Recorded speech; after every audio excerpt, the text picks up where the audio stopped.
Bonjour à tous et bienvenue sur votre émission dominicale Week Echo. Il y a quelques jours, le nombre de cas confirmés de Covid-19 au Bénin a drastiquement baissé de plus de 200 cas. Pour cause, les nouveaux indicateurs de l'Organisation mondiale de la santé qui ne reconnaissent que les tests à la PCR au détriment des tests de diagnostic rapide. L'on se demande alors si les tests qui étaient faits n'étaient pas tous fiables. Tests biologiques PCR contre tests de diagnostic rapide, lequel est donc le plus fiable et pourquoi l'OMS a préféré les tests PCR? On en parle avec les confrères dans un instant. Et dans le dossier de la semaine, on parle de la fin du jeûne musulman marqué par l'Aïd el-Fitr, une fête importante de la communauté musulmane que malheureusement les musulmans vont probablement cette année devoir célébrer sans pouvoir se rassembler dans les mosquées et les salles de prière comme le veut et l'exige d'ailleurs la tradition. Cela, vous le savez, en raison de la pandémie Covid-19. Comment la communauté musulmane célèbre-t-elle le Ramadan cette année? Ce sera avec notre invité, c'est un imam. C'est donc parti pour Week Echo de ce dimanche. Vous le savez, le premier arrêt, c'est le mini-journal à la présentation Nadège Omolade Sani.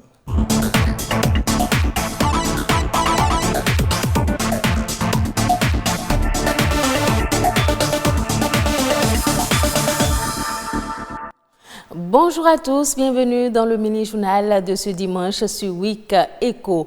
Plus d'une semaine déjà que les écoles ont rouvert leurs portes après leur fermeture pour raison de Covid-19. Une reprise pour laquelle le gouvernement s'est assuré de la mise à disposition de masques réutilisables dans les établissements publics en vue de la protection des apprenants. Ces masques ont été fabriqués par des artisans béninois mis à profit dans la lutte contre la pandémie. Une équipe de notre rédaction a fait le tour de quelques écoles pour constater l'effectivité du port de masque par les élèves. Suivons le reportage. On se croirait dans une salle pleine de jumeaux au vu des masques uniformes portés par ces élèves de l'école primaire publique de Bégamin, mais tel n'est pas le cas. Si Akbeyem ici arbore le même masque que certains de ses camarades, c'est bien parce qu'il leur a été offert.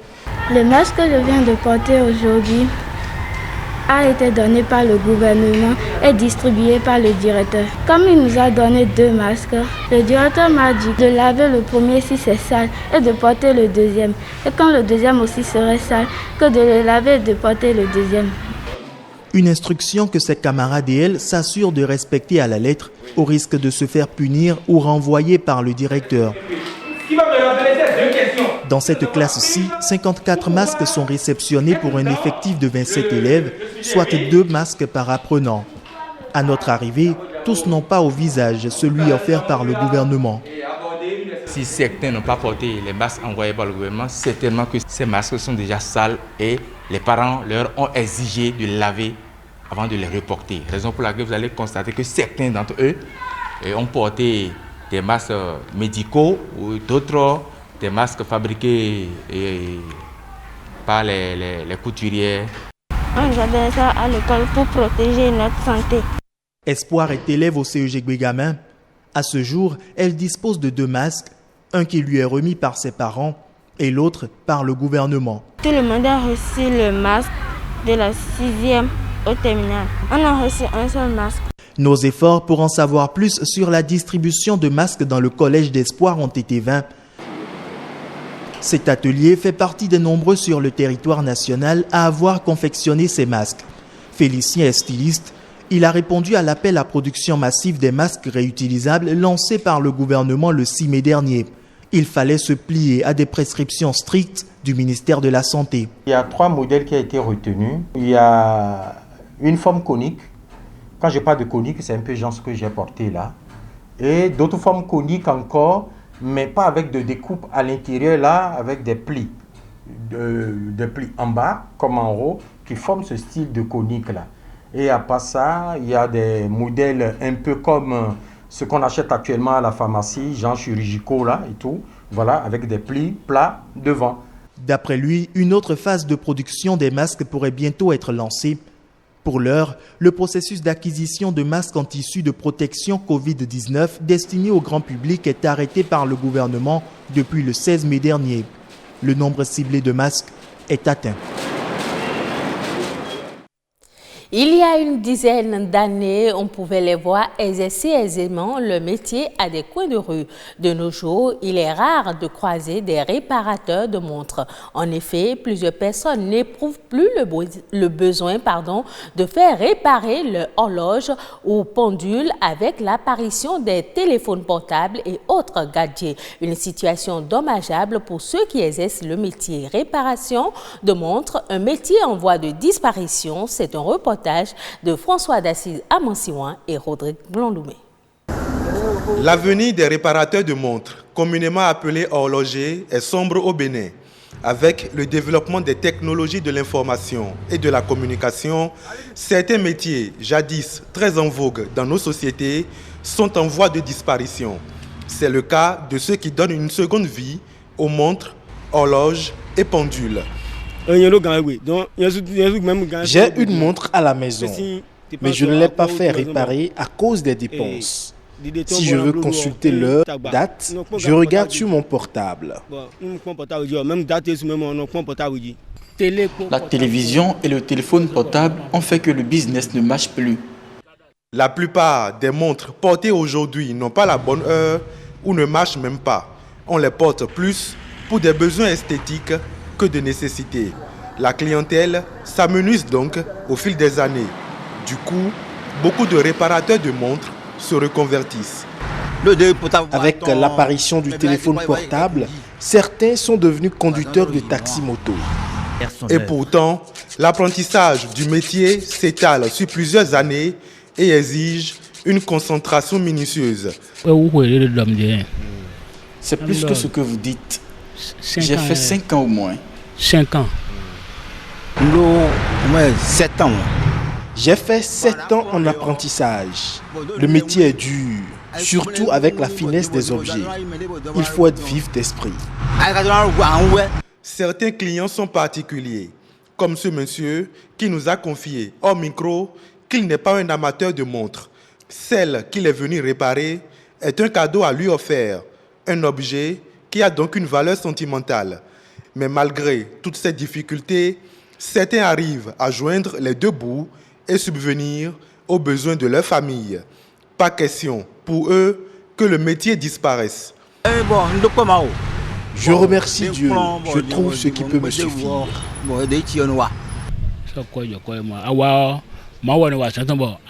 C'est Dieu qui fait son œuvre. Tu trouves le peu qu'il te faut pour nourrir ta famille et payer tes factures. J'ai appris ce métier de mon père, déjà décédé. Ce métier ne peut pas disparaître. J'ai initié mon fils, c'est mon apprenti. Valentin ne se décourage donc pas. Son fils, espère-t-il, assurera la relève. La numérotation des maisons et boutiques fait partie du processus de développement à Cotonou. L'adressage dans sa phase technique est terminé, mais certains citoyens semblent encore ignorer son utilité et peinent à s'en servir. Qu'est-ce que donc l'adressage et quel usage peut-on en faire? Suivant le reportage de Marianne Possemeli. Un peu partout à Cotonou, il n'est pas rare de lire à l'entrée des maisons et des boutiques, des immeubles de commerce, des sociétés et bâtiments publics, un numéro sur fond bleu. Mais à la question de savoir si les Cotonois connaissent son utilité, les avis sont partagés. On voit souvent les numéros sur certaines maisons, pas sur toutes les maisons, mais on ne connaît pas l'utilité de ces numéros. Ces numéros, ce n'est pas forcément pour l'indication des lieux. Bon, on n'a jamais pris attention pour ça, quoi. Et encore, le numéro de chez moi, je ne sais même pas. Je ne le connais même pas, en fait. Plusieurs citoyens béninois comme Ismaël ne connaissent pas l'importance de ces numérotations. Pourtant, les spécialistes l'appellent adressage, un système d'identification qui facilite le repérage dans la ville. L'adressage permet aux citoyens, aux entreprises, à tous les acteurs de la ville de mieux s'orienter par rapport aux ambulances. Et vous allez constater les interventions d'urgence. Ça permet aux populations d'indiquer avec précision à ces structures de mieux retrouver là où l'incident s'est produit. Comprendre l'adressage semble être une tâche fastidieuse. Et pourtant, pour se retrouver dans une zone par rapport à une adresse, la méthode est simple. Par exemple, derrière moi, vous avez l'entrée 17. Et après, vous avez une entrée qui porte le 39. Ça veut dire que l'entrée qui porte le numéro 39 est à 39 mètres à partir du début de cette rue-là. Et le 17 veut dire que c'est à 17 mètres du début de cette rue. Quelqu'un vous donne son adresse et vous dit qu'il est au numéro 1500, rue 6.144 par exemple.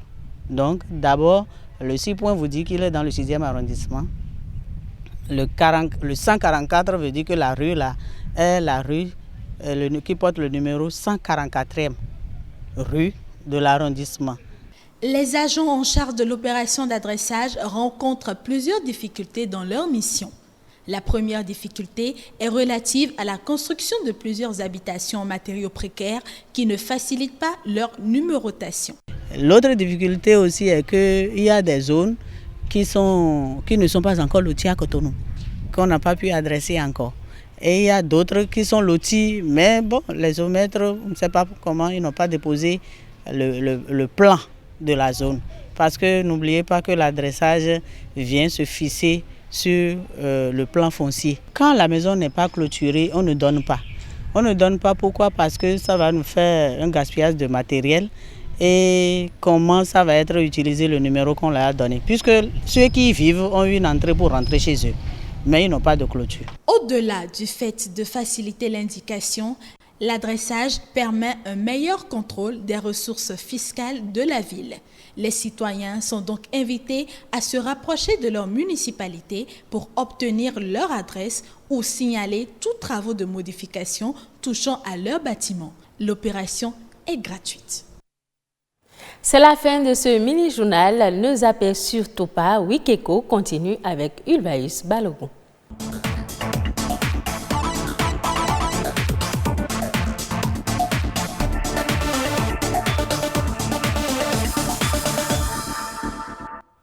Merci à vous Nadège et sans plus tarder, on installe le plateau décryptage.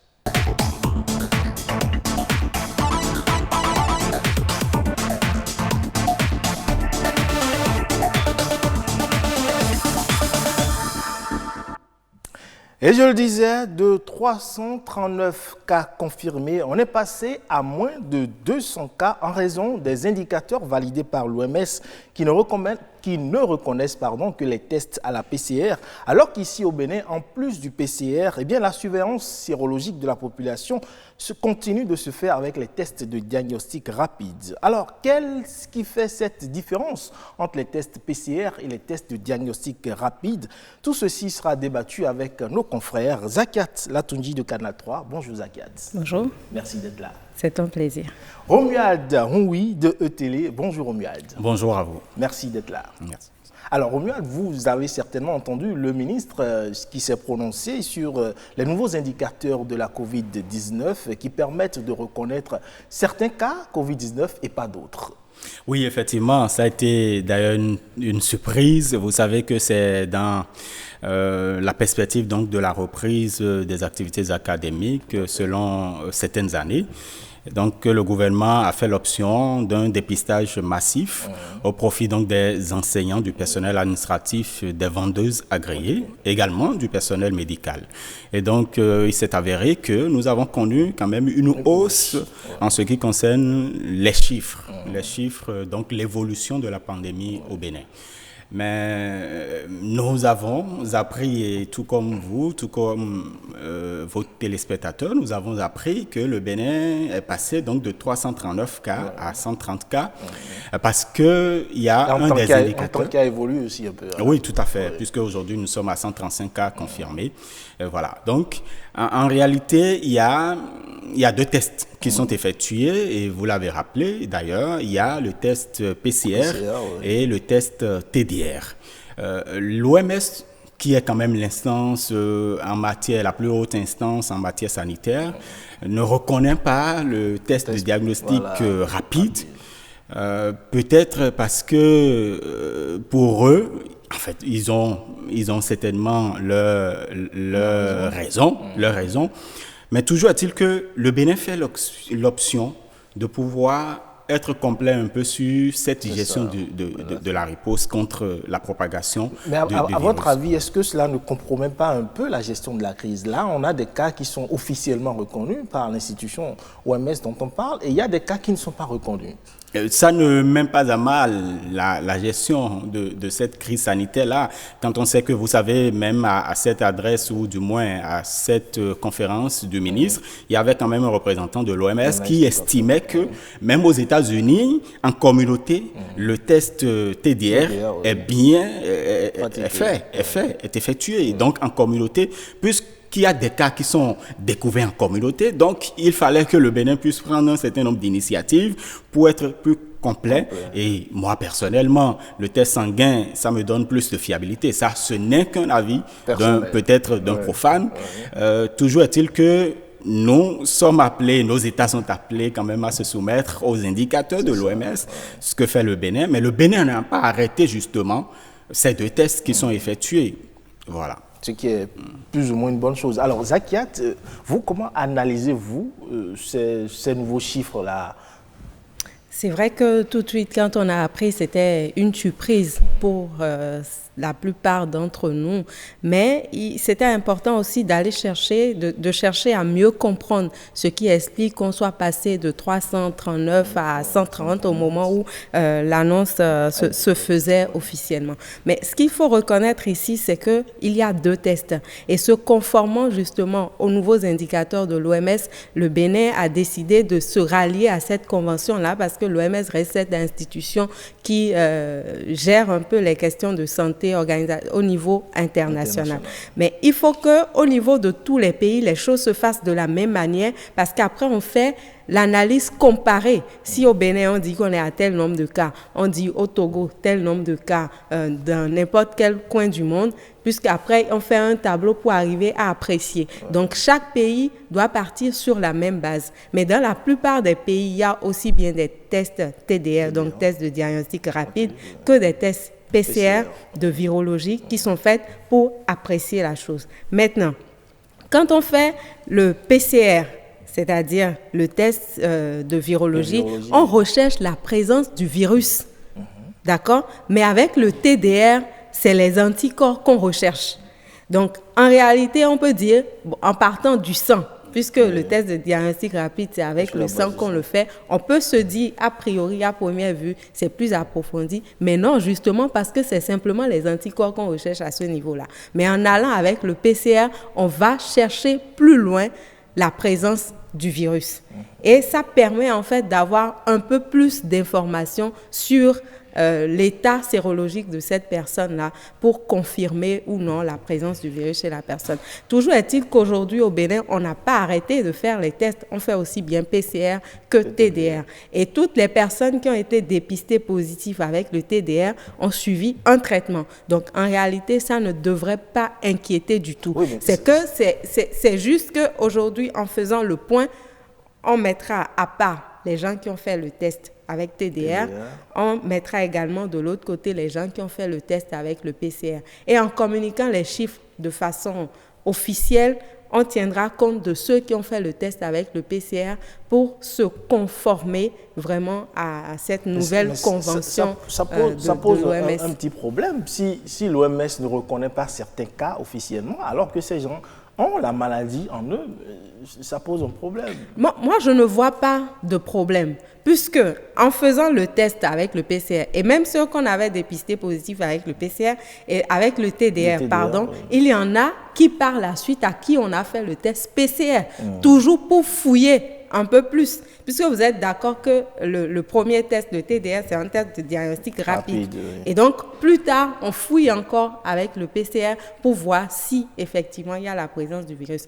Donc, pour moi, il n'y a aucun problème, puisque dans l'un ou l'autre des cas, si la personne est positive, on lui fait le traitement nécessaire et puis on arrive à sortir. On sait que le virus migre vers les voies respiratoires. Dès que, quand on fait le test PCR uniquement par voie nasale, quand le virus n'est plus à ce niveau-là et est déjà parti à quitter les voies nasales, là on ne peut plus détecter le virus. Donc forcément, il faudra privilégier. On ne va pas se substituer aux professionnels de santé sur le plateau, mais je suis sûre qu'en faisant ce test-là, part les voies nasales ou encore la voie nasopharyngique, c'est sûr que même si en temps le virus a migré par là, on doit avoir des indicateurs, des éléments d'appréciation qui permettent de savoir que cette personne-là, elle est positive ou non. Mais dans un contexte... Oui, vous voulez réagir? Oui, en fait, il ne faut pas... quand on parle de l'OMS, quand même, c'est quand même une organisation qui est bien... qui a une réputation et puis qui est bien reconnue et qui dispose d'un certain nombre de spécialistes de la question. Donc, si l'OMS retient le test PCR, on ne devrait pas en Mais douter, les avis sont partagés. Oui, les avis sont partagés. C'est vrai que d'aucuns estiment, quand on fait le test PCR et puis TDR, d'aucuns estiment que quand vous avez un petit palu, quand vous avez un certain nombre de choses, ça détecte, alors qu'en réalité, vous n'avez pas la maladie. En fait, ça ne reste que... En fait, nous ne sommes pas des spécialistes de la santé, mais ça ne reste que des rumeurs. Mais, effectivement, comme le disait Zakiat, il faut se soumettre aux règles qui sont établies pour tous les États. Donc, je crois que c'est dans cette dynamique. Mais le Bénin n'a pas arrêté justement le TDR. Et puis, voilà, on est vraiment... Et moi, je pense même que c'est ce qu'il y a plutôt à saluer dans cette démarche-là, de pouvoir associer les deux, puisqu'il y en a qui font le TDR. Et en fonction des résultats, s'il faut aller au PCR, ils essayent d'apprécier après. Donc, de toutes les manières... Avec de faux négatifs aussi, on n'est pas vraiment à l'abri. L'idéal, c'est carrément de privilégier les dieux comme on le fait chez nous ici. Oui, c'est pour ça qu'il faut saluer vraiment toutes les initiatives qui sont prises au niveau du Bénin pour justement arriver à bien contrôler la riposte par rapport au Covid-19. Alors, mais à votre avis, entre le test sanguin et le test nasal, vous l'avez dit, vous préférez les tests sanguins. Donnez-moi mon avis voilà, sur la c'est beaucoup plus sûr, les tests sanguins. C'est un profane qui parle et donc voilà, ça reste un avis.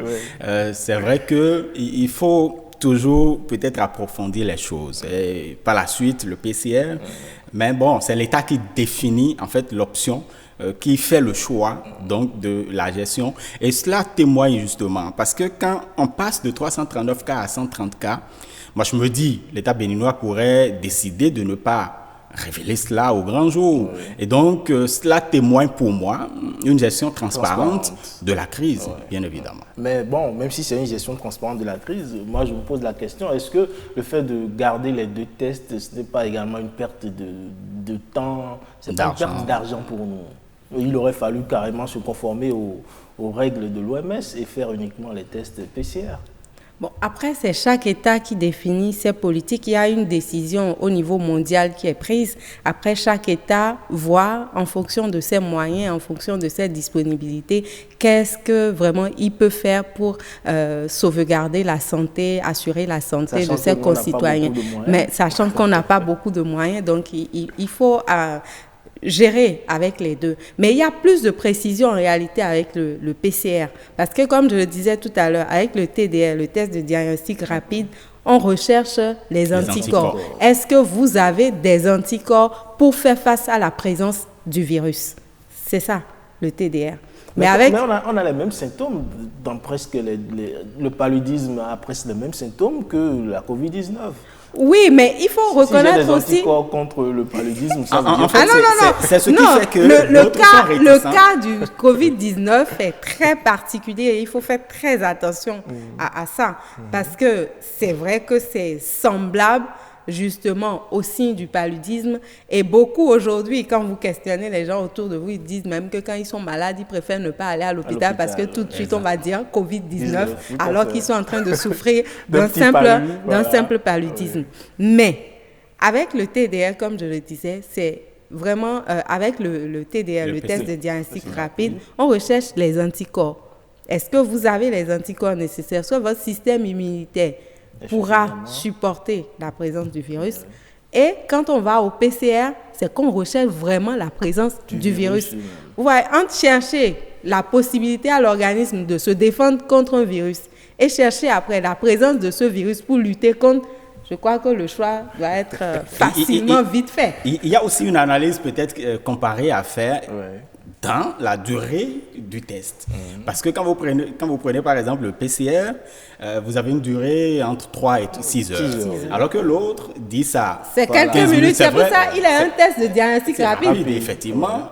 Donc, peut-être que le PCR prend du temps à pouvoir bien chercher. Donc, si moi je devais choisir, je crois que j'irais du côté PCR. Parce que, franchement, voilà. Parce qu'il est plus fouillé, il est plus méticuleux. Mais je voudrais revenir sur un aspect que vous avez abordé. Vous savez, c'est vrai que nous sommes dans un pays à ressources très limitées, mais vous avez entendu, et ce ne serait pas la première fois de l'entendre encore, la santé n'a pas de prix. Et donc, tous les États devraient quand même investir dans la préservation du mieux-être de leur population. Et si le gouvernement béninois décide aujourd'hui d'associer donc le test de diagnostic rapide à celui donc de la PCR, je crois que c'est à saluer, bien évidemment. Mais ce qui est un peu paradoxal, on va dire, c'est que le Bénin a fait ces différences, mais dans d'autres pays, on n'a pas pu observer. D'autres pays nous dire on a tel nombre de cas grâce au PCR, tel nombre de cas. On n'a pas pu observer ces différences-là. Bon, c'est le choix de chaque pays. Parce qu'on a l'impression que dans d'autres pays, ils mettent le tout ensemble. Même les tests qui sont faits de façon massive, on les met tous ensemble, on donne les chiffres. Alors j'avoue que c'est le Bénin qui a même attiré l'attention de beaucoup sur les particularités qu'il y a au niveau des tests. Et c'est en ça qu'il faut saluer la transparence au niveau même de toute l'équipe qui s'occupe de cette riposte contre le Covid-19, la transparence dans les chiffres, la transparence dans les différents examens qui sont faits. C'est des efforts louables. Et vous avez vu, dans le cadre de cette riposte contre le Covid-19, il y a beaucoup de pays qui s'inspirent de la stratégie au niveau du Bénin. Et la différenciation entre les différentes catégories de tests sont parties depuis la semaine dernière.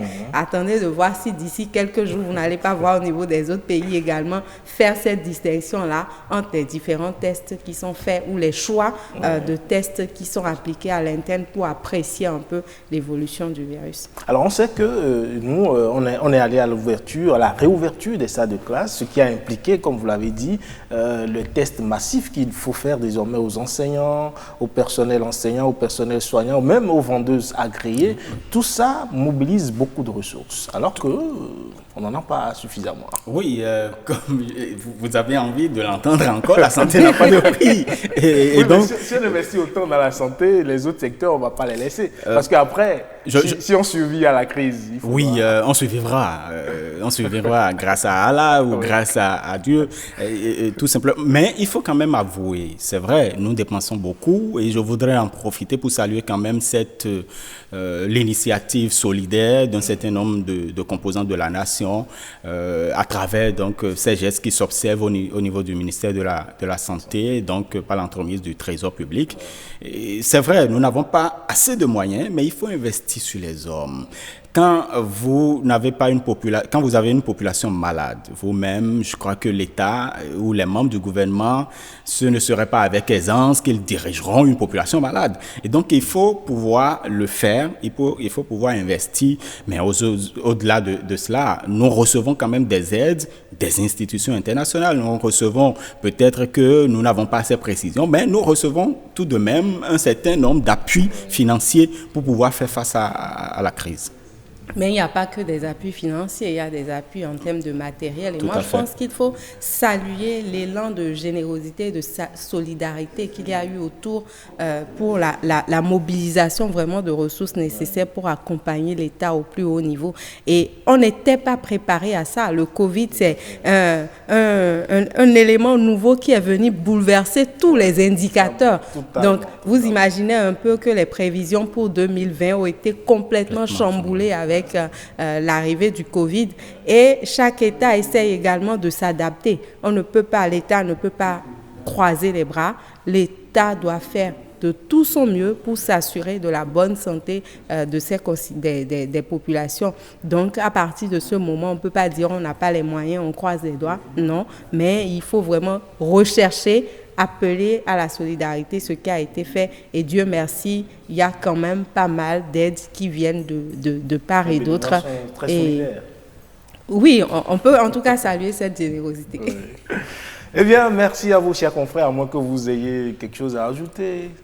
Non, je voudrais tout simplement inviter les concitoyens à l'observance des gestes barrières. C'est important parce que lorsque vous jouez votre partition, je crois que l'État sera un peu plus à l'aise à ne pas faire face à beaucoup plus de cas. Donc, c'est important de pouvoir porter son masque en tout lieu. C'est important de se laver donc les mains à l'eau coulante et au savon. Et les autres gestes, ne pas se saluer. Je crois que je me fais du bien en ces temps-ci de vous saluer tout simplement en faisant la main au lieu de vous donner la main. Et voilà, donc respectons les gestes barrières et puis Dieu nous aidera.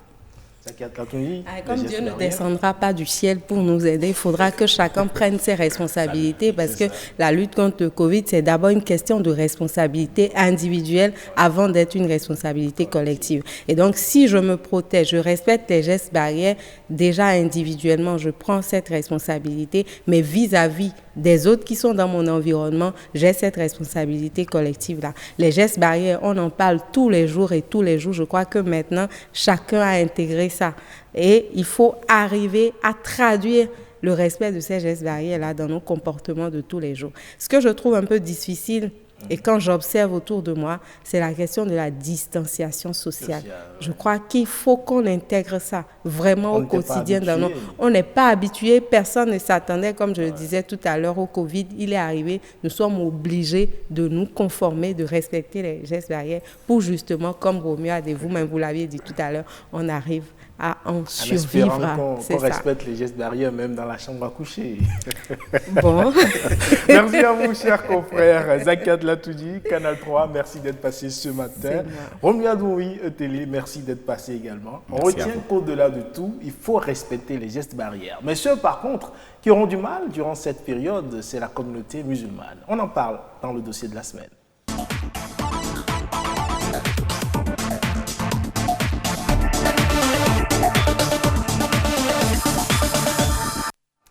Et oui, la communauté musulmane est à l'honneur avec la fête de Ramadan, encore appelée l'Aïd el-Fitr, une fête qui marque la rupture du jeûne du mois de Ramadan, mais qui se retrouve cette année aux prises avec la Covid-19. Comment les musulmans, la communauté musulmane, a-t-elle vécu la période de jeûne et dans quel contexte le Ramadan a été célébré? Suivons ce élément témoin et on revient sur ce plateau. Nous sommes ici à Aïguedo, un quartier de Cotonou. La mosquée centrale est fermée, à l'instar de tous les lieux de culte depuis 2 mois.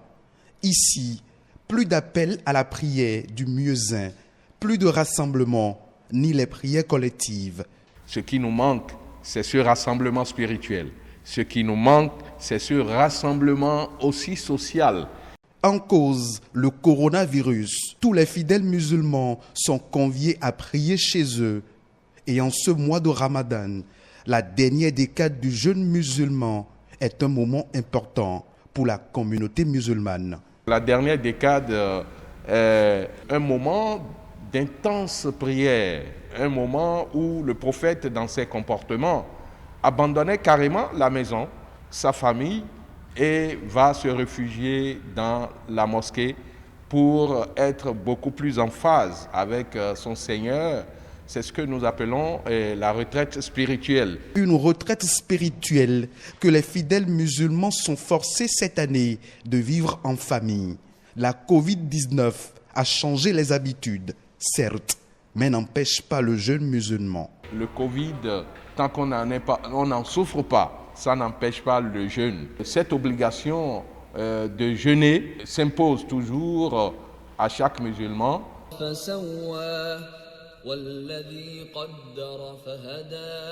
Au soir d'une journée de carême, Hadj Ayman lit le Saint-Coran et partage ses enseignements avec sa sœur. Instant d'après, c'est la prière en famille.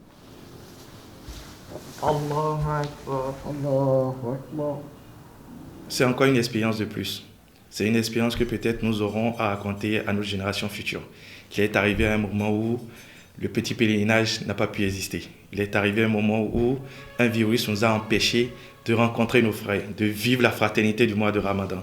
Face à la Covid-19, ce parcours spirituel aura été difficile pour les fidèles musulmans. Et vous le sentez déjà dans mon comportement, c'est avec le masque, d'abord, ensuite le respect de toutes les mesures barrières et les gestes barrières.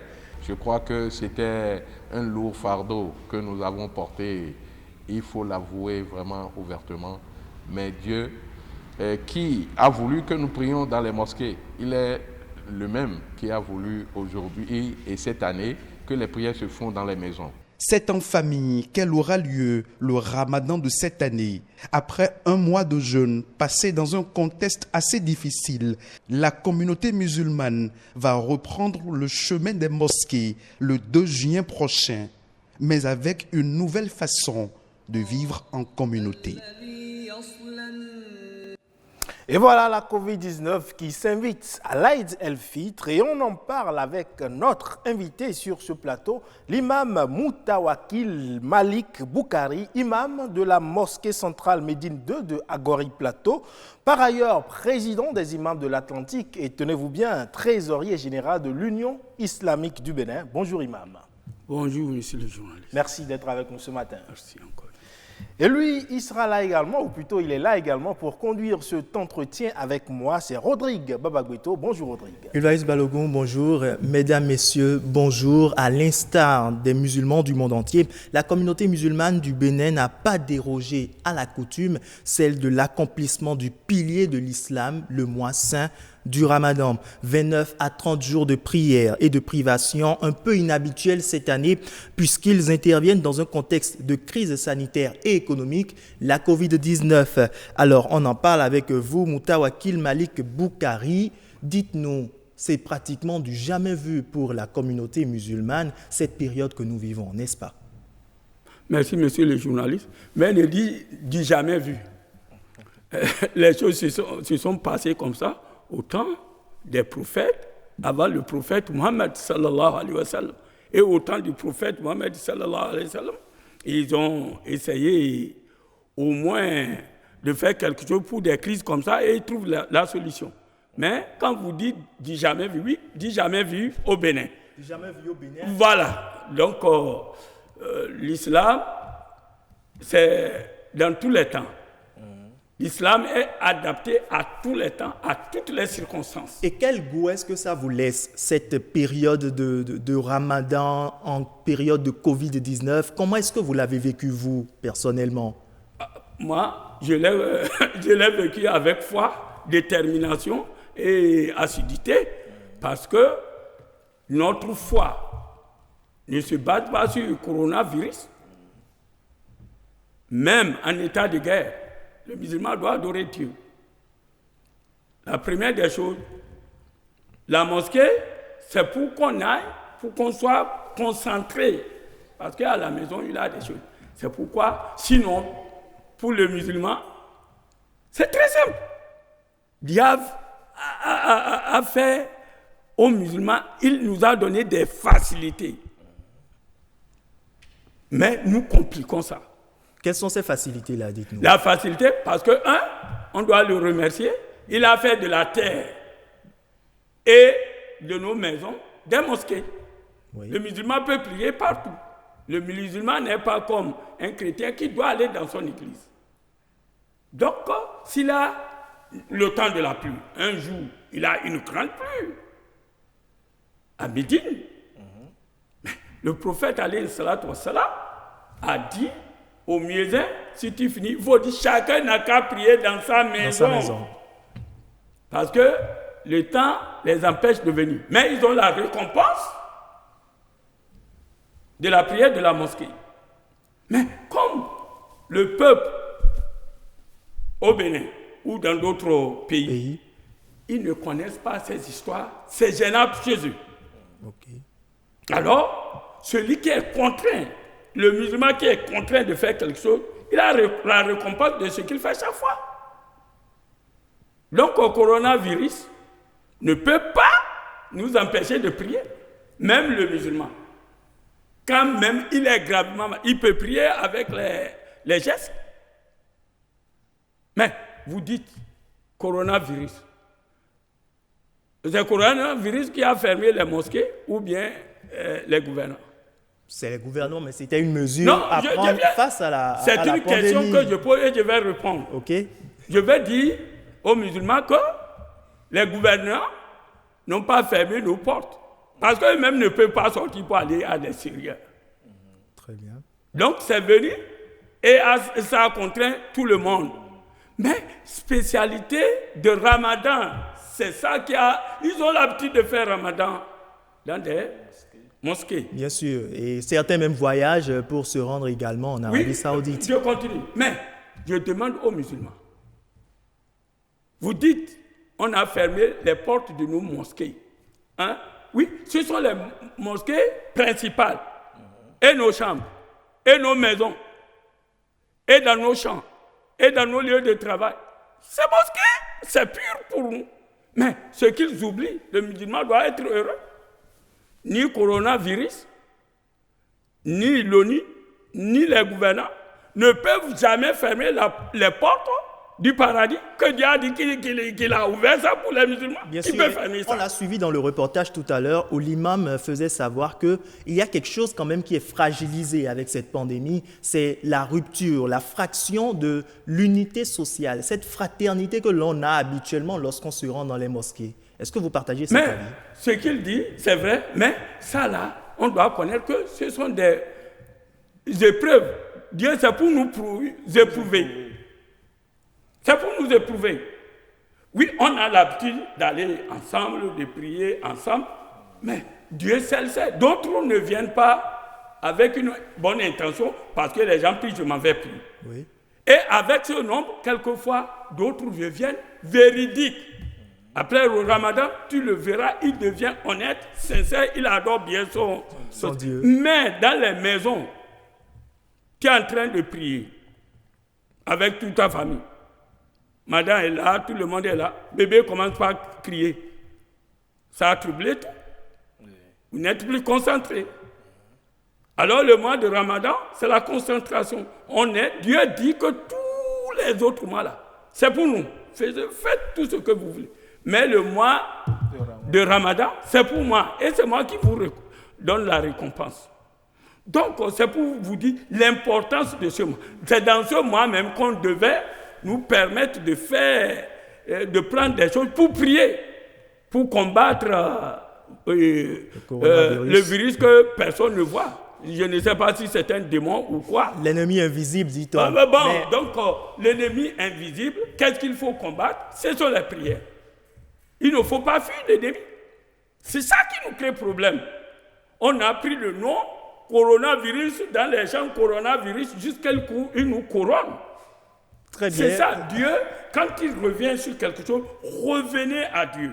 Il faut revenir à Dieu, mais n'empêche que durant tout ce mois de Ramadan, les musulmans ont quand même eu à jeûner tout en respectant les mesures barrières. Est-ce que c'était par exemple facile pour les musulmans de respecter ce jeûne tout en ayant son masque au visage, tout en respectant la distanciation sociale? Est-ce que c'était facile pour les musulmans d'y arriver?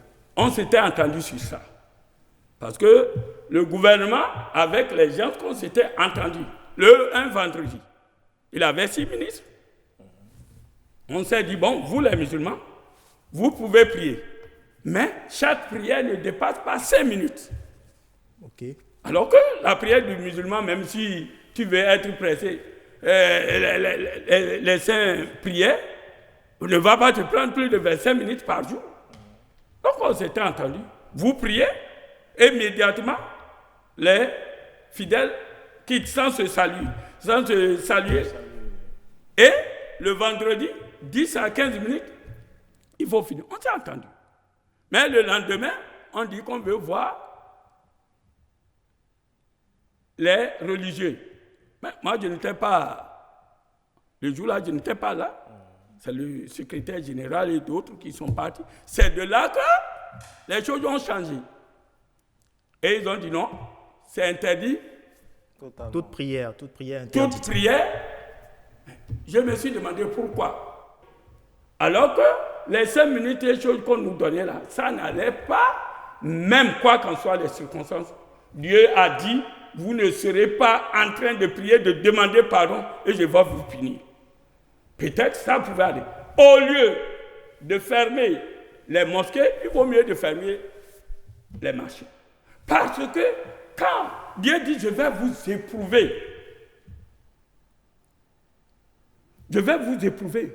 avec un peu de peur. Et c'est ça qu'il dit là. Quand le coronavirus est venu, il a la peur.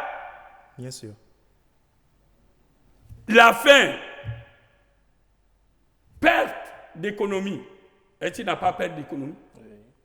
Bien sûr. C'est pourquoi il a dit, mais je vais récompenser ceux qui sont patients. Est-ce qu'on a eu cette patience? Non. Le gouvernement, peut-être de l'autre côté, a mon économie.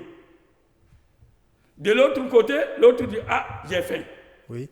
Donc on ne peut pas dribbler Dieu et se faire du mal. D'accord, vous avez parlé de perte économique tout à l'heure. Durant cette période de jeûne, comment est-ce que l'Union islamique s'y est prise pour permettre un tant soit peu aux musulmans de pouvoir rompre leur jeûne comme ils doivent le faire malgré la pandémie? Parce qu'il faut bien rompre le jeûne. La cherté, voilà, malgré également la cherté des produits sur le marché. Oui, tu sais, la communauté musulmane, si on veut parler depuis le temps des prophètes, c'est une communauté qui s'entraide, qui n'a pas besoin de crier de gauche à droite. Les bienfaiteurs ont l'habitude de le faire. Oui. Et ils amènent dans les maisons des imams et des associations islamiques. Oui.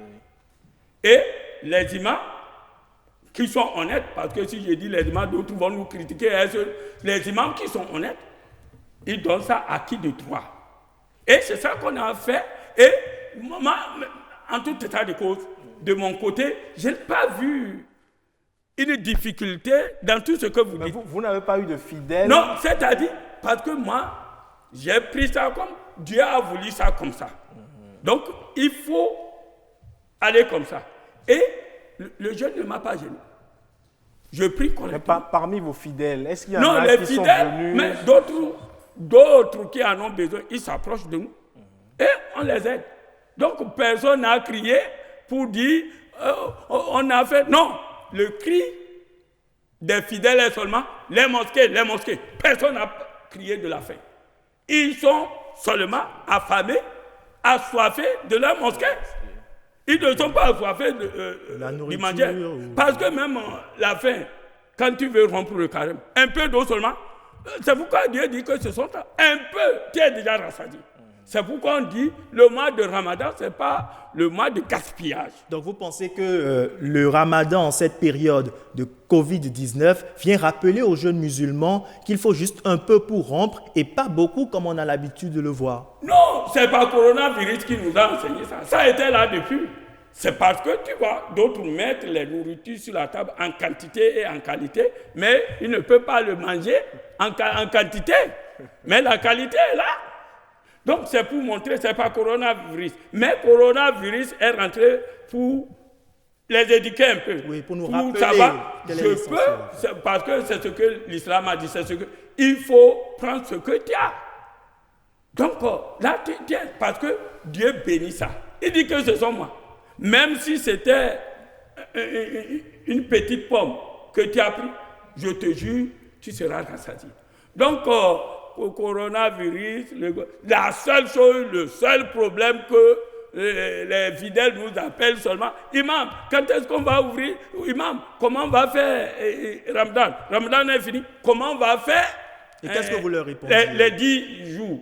Et à la fin, faites tout, demandez à l'État pour qu'au moins on fasse les 10 derniers jours. On n'a pas tout. Faites tout pour qu'on fasse les lettres. On n'a pas trouvé de cause. Faites tout pour qu'on fasse Idi. On n'a pas trouvé de cause. Notre réponse est ceci. Vos maisons sont aussi vos mosquées. Parce que le prophète alayhi salatu wa salam, il dit, donnez aux mosquées, à vos maisons, le droit. Ce sont les prières surrogatoires. Et que Ramadan, la prière de Ramadan, c'est une prière surrogatoire, ce n'est pas obligatoire. Mais avec la valeur que Dieu l'a donnée, ça est devenu, ça a la valeur d'une prière obligatoire. C'est pourquoi les gens Sinon, quand quelqu'un m'appelle, je dis prie. Les vendredis, au moins, on devait nous donner. Mais ils ne l'ont pas fait. Mais chacun n'a qu'à prier chez lui. Et Dieu te donne la récompense du vendredi. Dieu ne ment pas, c'est l'homme qui se trompe. Donc, aucun musulman qui a prié dans sa maison jusqu'à ce temps, tant qu'il est contraint, il a la récompense de la prière de vendredi. Il a la récompense de Jama, sauf les hypocrites. Très bien, très bien. Parce que quand le coronavirus est venu, les fainéants, les paresseux, ils sont heureux, ils acclament. Alors, le temps qui nous est imparti tire à sa fin. Rapidement, on a appris dans le reportage que les mosquées vont rouvrir leurs portes le 2 juin. En tant que président des imams de l'Atlantique, comment est-ce que vous vous y prenez pour que cette réouverture, comment est-ce que vous la préparez, dites-nous? Mais ceux-là qui ont donné la date, ils ont donné 2 ou 3 semaines pour prendre des dispositions. Et quelles sont les dispositions? On n'a rien senti. Donc, c'est à l'État. Quand tu dis à ton enfant, reste à la maison, je vais t'amener à manger, il t'attend. Mais si tu n'as pas trouvé le manger, dis à l'enfant, prépare-toi pour te débrouiller jusqu'à j'arrive. Donc, si les dispositions qu'ils disent qu'ils vont prendre, s'ils ne l'ont pas pris jusqu'au 2, moi je ne suis pas sûr. Combien de fois on nous donne jusqu'à telle date? Mais au sein de l'Union islamique, il y a des dispositions qui sont prises normalement. Mais nous, quand on nous donne l'ordre, on va aller acheter nos eaux, nos savons, etc. Mais ce n'est pas ça qui est important. L'eau, savon, si l'eau et savon là devaient nous guérir, tu n'allais jamais entendre que le coronavirus a augmenté de tel côté. Qu'est-ce que ça a donné? Si les prières qu'on a interdites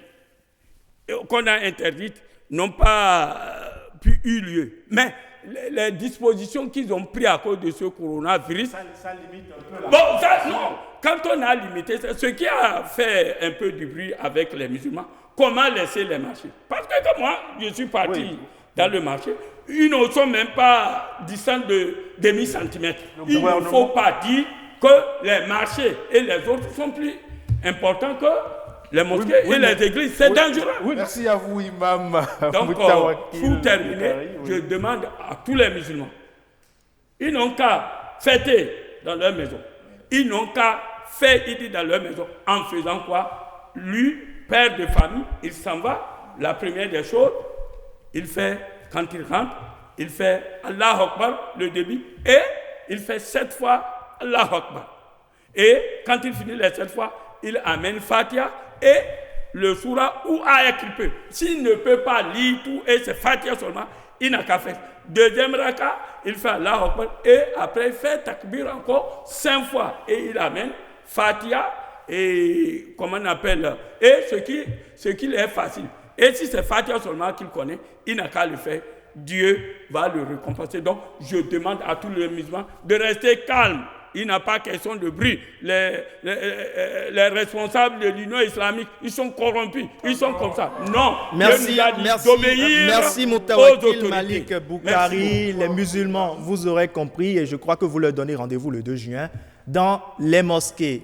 Ulvaïs Balogun, je crois qu'on est mieux fixé. Merci Rodrigue Babagueto, merci Imam pour vos conseils à l'endroit de la communauté musulmane. Et ainsi prend fin Week Echo de ce dimanche. Retrouvez l'émission en replay sur la chaîne YouTube de l'ORTB et en nouvelle diffusion demain lundi à 11h sur BB24. Portez-vous bien et à très bientôt.